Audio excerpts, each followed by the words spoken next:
और भरत जी का भगवान राम जी के चरणों में कैसा प्रेम है। अगम स्नेह भरत मन माही। भरत जी के मन में भगवान के चरणों के प्रति अगम स्नेह है, जिसका कोई और छोर नहीं है। लक्ष्मण जी का भगवान के चरणों में अनन्य प्रेम है। मोरे सबही एक तुम स्वामी। अनन्य भाव है, कोई दूसरा भाव नहीं, अनन्य, कोई अन्य है ही नहीं, ऐसा प्रेम है। मां जानकी का कैसा प्रेम है। तत्व प्रेम। तत्व प्रेम कर मम अरु तोरा। तत्व का प्रेम है। हनुमान जी महाराज का कौन सा प्रेम है। निर्भर प्रेम। निर्भर प्रेम मगन हनुमान। निर्भर प्रेम है हनुमान जी महाराज। और शत्रुघ्न जी का मौन प्रेम है, जो प्रेम कभी स्पष्ट नहीं होता है। तो भगवान के चरणों में सबका प्रेम है, भिन्न है फिर अभिन्न है, सब प्रेम करते हैं भगवान से। यद पादप, जिनके पादों में महाराज प्लवमेक में वही मात्र एक क्या है। भवाम भो धे स्थितिर सावताम। इस भव सागर से जाने वाला जहाज है। और जो भगवान सबके कारण है, उनका कोई कारण नहीं है और वो सबके कारण है। वंदे हम तम शेष कारण परम, जो सबके परम कारण है।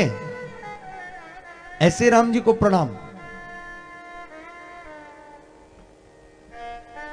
जो सबके कारण है पर उनका कोई कारण नहीं है। सब में रहे सबन ते न्यारा, जो सब में रहता है और सबसे न्यारा भी है। इसलिए तो कहा गया कि अवगत की गति कहत न आवे और मिला रहे और कबहू मिलो ना। वो ऐसा है जो मिला हुआ है पर कभी मिलता नहीं है। वो है तो ये दुनिया है और वो ना रहे तो दुनिया रहेगी कैसा। तो राम जी एकमात्र कारण है। और अगर समझें, एक संत ने कथा सुनाई कि महाराज एक व्यक्ति था, अब वो मरने लगा तो उसने अपनी वसीयत लिखी। अब वसीयत देखो कैसे लिखी। लिखा कि मेरी वसीयत का आधा हिस्सा मेरे बड़े बेटे को, चौथा हिस्सा मेरे छोटे बेटे को और पांचवा हिस्सा मेरी बेटी को दे देना। अब वसीयत लिख के मरने वाला मर गया। अब जब मर गया तो वसीयत पड़ी गई, पंचायत बैठी। अब वसीयत में लिखा तो था कि आधा हिस्सा बड़े बेटे को, चौथा हिस्सा छोटे बेटे को, पांचवा हिस्सा बेटी को। पर वसीयत में है क्या, देखा तो बस 19 ऊंट थे। कितने ऊंट? 19। अब करो जरा बंटवारा कैसे होगा। दिन भर हो गई पंचायत बैठे बैठे, कोई हल ही नहीं निकला। अब 19 के आधे कैसे हो। बोले भैया 18 कर ले। बोले नहीं गुरुजी, जो हमारे पिताजी लिख गए वही होगा। पंचायत का सिर दुखने लगा, दिन भर हो गई, शाम तक कोई हल नहीं निकला।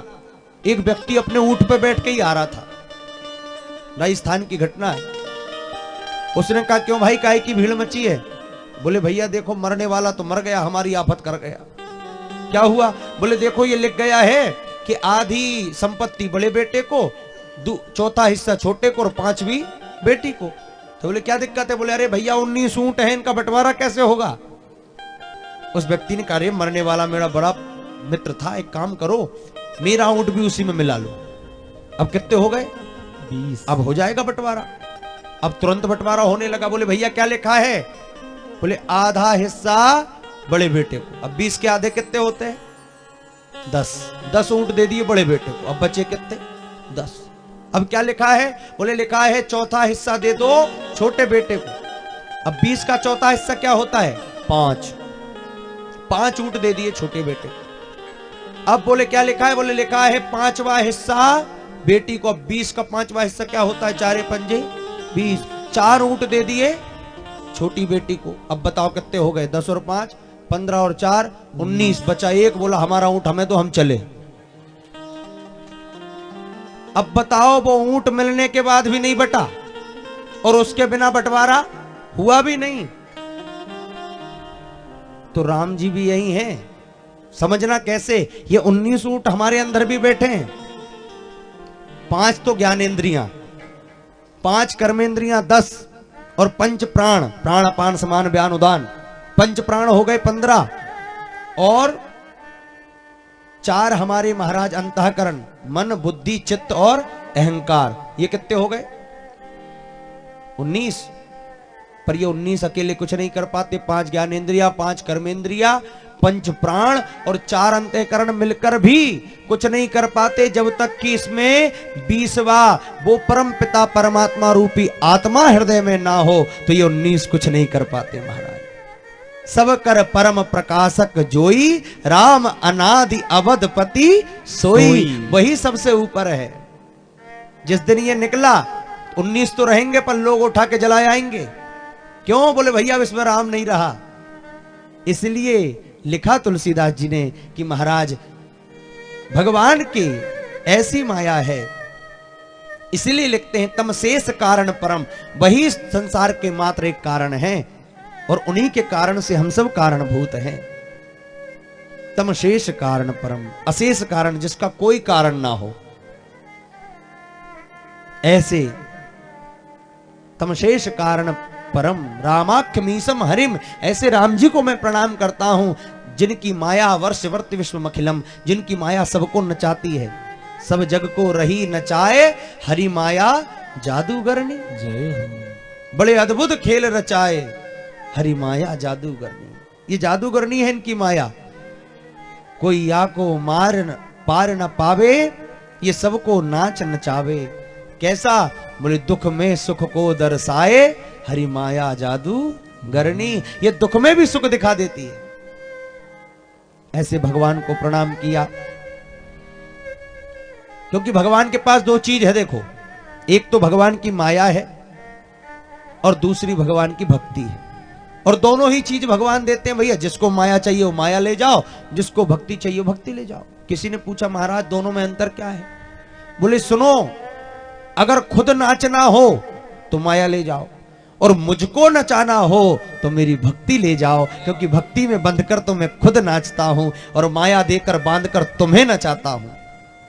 अब जिसको नचना हो भगवान की माया ले लो, और जिसको नचाना हो वो भक्ति ले लो। जो ही बांधे सोई छोड़े, भगवान बंधे हैं भक्ति से। तो वृंदावन में जब आए भगवान कृष्ण रूप में, तो भक्तों ने भक्ति में बांधकर खूब नचाया। ताही अहीर की छोहरियां छचिया भर छाछ पे नाच नचावे।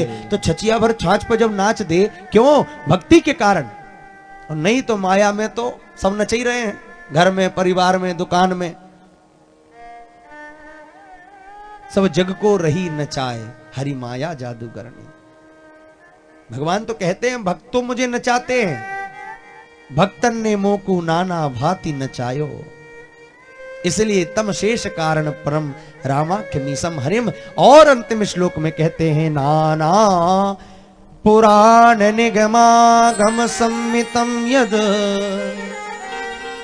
रामायणे निगदितम क्वचिदन्यतोपि स्वान्ता सुखाय तुलसी हे रघुनाथ गाथा भाषा निबंध मति मंजुल मात नोति।